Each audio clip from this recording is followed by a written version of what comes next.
Hi guys. ரொம்ப நாளைக்கு அப்புறமா டின்னர் வெளியிலேருந்து ஆர்டர் பண்ணியிருந்தோம். கூடவே ஐஸ்கிரீமும் ஆர்டர் பண்ணியிருந்தோம். ஐஸ்கிரீம் சாப்பிட்டதுனாலவோ என்னவோ தெரியல, எல்லாருக்கும் கோல்டு, தொண்டை வலி அப்படின்ற மாதிரி இருந்தது.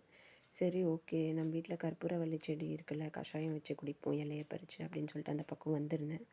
செடியெல்லாம் காடு மாதிரி வளர்ந்துருந்தது. அதெல்லாம் ஒரு நாள் வச்சு க்ளீன் பண்ணணும் போல். அதெல்லாம் இப்போ க்ளீன் பண்ணிட்டு உட்காந்துட்டு இருந்தால் வேறு வேலை செய்ய முடியாது அப்படின்னு சொல்லிட்டு ஃபஸ்ட்டு கஷாயம் வைக்கிறதுக்காக உள்ளே போய் கஷாயம் வச்சிட்ருந்தேன்.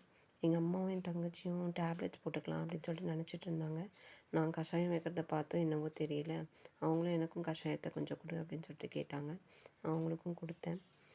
எனக்கு முன்னாடி பிசிஓடி இருந்தது. ஃபஸ்ட்லாம் மெடிசன்ஸ் தான் எடுத்துகிட்டு இருந்தேன்.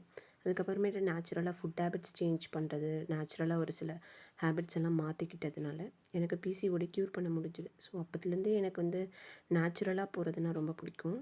இன்றைக்கி நோ பிரேக்ஃபாஸ்ட், ஸ்ட்ரைட்டாக லஞ்ச் தான்.